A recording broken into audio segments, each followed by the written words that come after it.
Bonjour, je suis Yannick Morin, conseiller en développement durable chez IA Groupe Financier. C'est l'été, les fruits et les légumes commencent à pousser, donc on a pensé vous parler d'approvisionnement et d'alimentation locale. La meilleure façon de s'alimenter localement, c'est d'abord de le pratiquer soi-même, de devenir jardinier. Si vous avez l'espace chez vous, évidemment, on pense à des potagers que vous pouvez vous faire, mais dans votre aménagement aussi, pour mettre de la beauté, vous pouvez penser à des arbustes fruitiers qui vont vous donner un peu de saveur aussi durant la belle saison. Si vous n'avez pas l'espace chez vous, il y a une autre option. La plupart des municipalités offrent des jardins communautaires ou des jardins collectifs où vous pouvez partager, louer à très bas prix. C'est souvent très subventionné.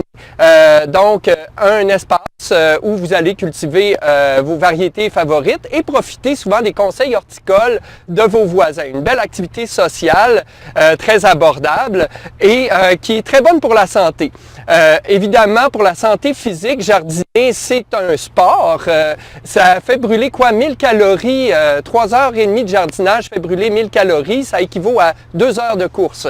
Donc, c'est quand même considérable et ça a des effets aussi sur le cerveau. Les études scientifiques ont démontré que dans la Terre, il y a une bactérie très positive qui est présente à l'état naturel, la Bacterium vaccae, qui est là et qui agit exactement comme des antidépresseurs. Donc, cette bactérie-là stimule la sécrétion de noradrénaline et de sérotonine dans le cerveau, des hormones qui luttent contre la dépression et qui peuvent même vous rendre plus intelligent, selon les scientifiques. Donc, des avantages indéniables. Évidemment, ça prend beaucoup de temps. Si vous avez moins de temps, pensez à acheter vos aliments de façon locale. Dans la plupart des supermarchés, l'été, dans la belle saison, les légumes saisonniers sont plus abordables que les légumes de l'étranger ou les fruits de l'étranger et souvent sont de meilleure qualité nutritive puisqu'ils ont été, ils ont moins souffert du transport et tout ça.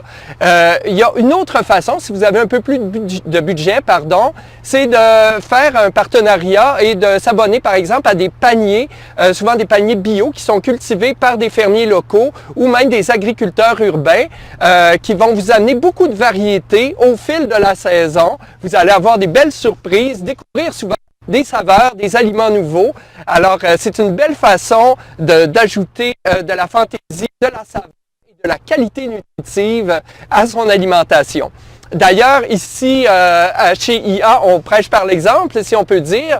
Nous louons 2 de nos toits, de nos édifices à une PME de Québec, du toit à la table. C'est un agriculteur urbain qui installe ses potagers sur nos toits. Une fois que les légumes sont récoltés, ils sont traités ici même au pied de notre édifice et livrés ici même aussi à la cafétéria à nos employés. Donc, du point de culture jusqu'au point de distribution, le légume parcourt 0 km, à peine quelques étages là, du 4e au rez-de-chaussée. Bref, alimentaire, c'est probablement une des meilleures façons de prôner justement l'alimentation locale. Et donc, on vous souhaite de faire de même chez vous, profiter des ressources et surtout, optez pour la saveur, la qualité et si vous pouvez, acheter vos aliments dans des sacs réutilisables. Sur ce, je vous souhaite un bon été, bonne saveur et à la prochaine capsule.